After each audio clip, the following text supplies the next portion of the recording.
After watching this video, you will know exactly what to do and what steps to take to become more attractive than 80% of people out there. Now you have to understand that attraction is 95% your frame, how you handle yourself when you are alone or when you are with other people. Unfortunately though, way too many people nowadays give too much credit to looks. I mean, looks are fine, looks are important. You have to look fresh, you have to strive to be maxing out your potential. If you think about it, they won't help you if you don't have any charisma or social game or any type of confidence in yourself. You simply won't be able to handle conversations. While there are many things we could talk about in this video, I will focus on one thing and one thing only, and that is how to become more attractive than majority of people. Please understand that looking better does not only mean having good looks, like objectively good looking. That's not only what looking good is. It also means doing things that will make you look good. So it's not only about being. It's also about doing. And by doing, I mean facial expressions, body language, or even how your tongue is situated inside of your mouth palate. So we are going to pretty much discuss everything when it comes to looksmaxxing. Also note that looking good is important, of course. But for example, if you're trying to get attention from women or talk to them or be successful, looking good won't be enough. And the reason is men are more visual creatures and women are more emotional. They judge more about your character, about your personality, your humor, your confidence, while men, we simply get attracted to the looks, and that's just the way biology works. So just keep that in mind, that looksmaxxing is not only about looking good, but it's also about doing the things which will make you look good as a result. Starting off our list, number one is gonna be humor. Notice that humor is not only about being, like you're not just being good looking, you're doing something which will as a result make you good looking. It just signals that you are a lighthearted and chill person overall. Humorous people are usually intelligent and very social. They know how to handle emotions, they know how to handle jokes. They don't usually and easily get offended, so they actually know how to handle conversations and be very good companion. They're also not afraid to make fun of themselves from time to time. In a nutshell, what it does is it just simply signals that you are very okay by putting yourself out there as, you know, as a topic for joking or discussion or fun, and you don't take yourself too seriously. Simply saying you are okay or able to just chill and have a good time. What's also interesting is that humor is very helpful if you want to remove the tension in the room. So just throwing this an example, if you are out on a date with a girl and you have this weird situation, right? Or maybe you just like said some compliment or something like that, and the girl might, or even you might feel very uncomfortable. In that type of situation, if you can use humor just to discharge the situation, it's gonna be a very big relief for both of you. So if there's like a high intimate tension in the room, instead of making it awkward or tense, you could just make it a bit lighthearted by joking and having fun. So if we are talking about dating scenarios strictly, in a nutshell, it's gonna be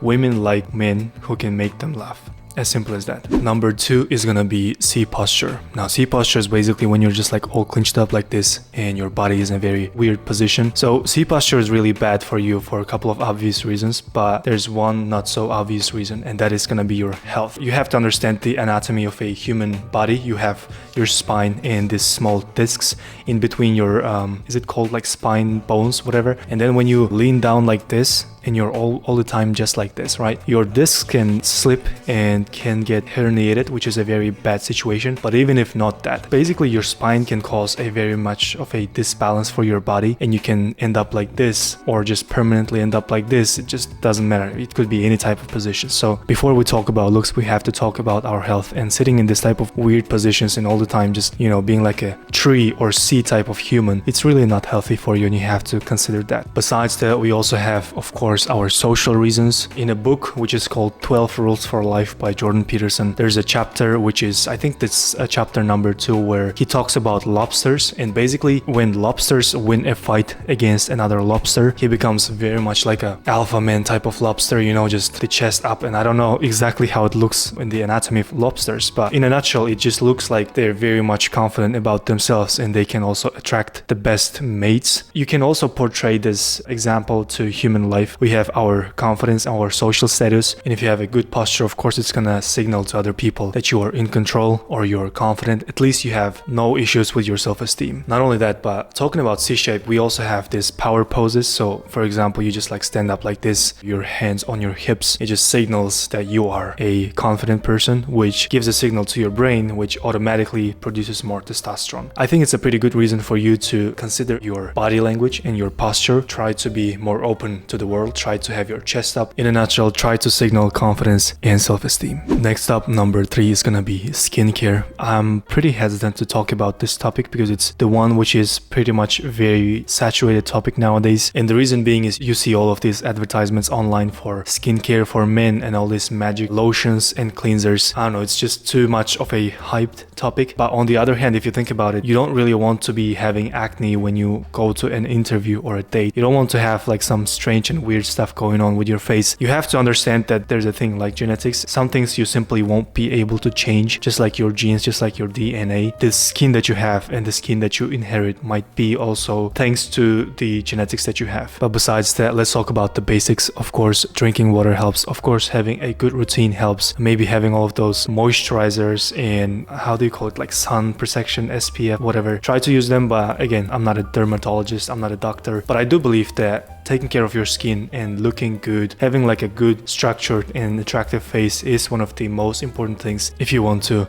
Looksmaxx the shit out of yourself. Number 4 is gonna be eye contact. Now let me tell you a story. Recently I have been on a drinks with my colleagues. We were talking about like different customs from different cultures, and basically when you are saying cheers, you have to like have that glass of wine or beer, whatever it is, but then you have to look straight into the eyes of another person. And if you shy away or if you just look away and you don't pay attention, that means that you don't have respect or trust per se. So it's interesting to think about the things which have shaped our culture, even like saying cheers and having an eye contact. I think that's a very good custom because it shows trust, loyalty even, or maybe respect and many other things. Besides that, of course, having an eye contact or keeping an eye contact means you are dominant, you are confident, you can stand your ground, or maybe you can even intimidate people. So of course you can use this for your own good, but try to use it for good reasons. Next up, number 5, I think if I'm not mistaken, is gonna be haircut. I am guilty of myself because I'm just tying my hair in a bun nowadays, but also I'm in a stage of my life where I don't really care what people think about myself, and I'm definitely not focused on getting attention from somebody, getting attention from women. So I don't, like in a nutshell, I don't really care. But if you want to look better than 80% of people out there, you have to take care of your haircut. Some things are gonna work for some people, other things might not. I think it's really your duty or your freedom to try whatever you want to try and find the best match, or find something that you feel most comfortable and confident with, and you're good to go. Next up, number 6, I'm running out of fingers on my hand, is gonna be your style. Just like your haircut, style is a very subjective thing. You can express yourself in any way that you want. But on the other hand, I look at style in a very minimalistic way. I don't really want to be thinking about what I want to wear. Besides that, I also don't want to be spending a lot of money or energy or attention to physically going there and choosing stuff for myself. What I want to do is I just want to look good and I want to have a comfortable piece of clothing, and that's it. So my mantra might be just opt for basic, stylish, but comfortable clothes. Because for instance, wearing basketball jerseys or skinny jeans is a big no-no for men. It doesn't really level up your style or does not make you necessarily stylish, good looking. I think a very good rule of thumb could be opt for basic but put together outfits. Doesn't necessarily have to be polished. You don't want to give off an impression that you have just put like 10 hours of your time into your wardrobe. So instead of that, just try to opt for simple but basic, classy, casual outfits, because otherwise it's gonna be pretty difficult to pull it off. And the last one, number 7, is gonna be your voice. Now, you don't necessarily have to have a deeper voice, nor do you have to talk like Batman all the time, just going very deep. But what you can do is sound energetic or maybe even commanding. You can speak in a voice, or you can speak in a way that will attract attention from people or attract respect from people. And a lot of things when it comes to voice just really comes down to you working with your breath work. As an example, watch this. If I speak to you like this all the time, will you be actually interested in what I'm gonna say? Or will you be interested in what I'm gonna say if I speak to you with different tonalities and different intonations? Now, if you want to know more about the, how to make your voice deeper or how to basically sound more powerful, I'm gonna leave a video up there. You can go there and I actually include some exercises for you to do. Some of them are pretty cringe, but bear with me. Anyways, this was my take on what you can do to, or what you should do step by step to become the best version of yourself when it comes to looksmaxxing, or what you can do to become more attractive than 80% of people out there. If you like this video,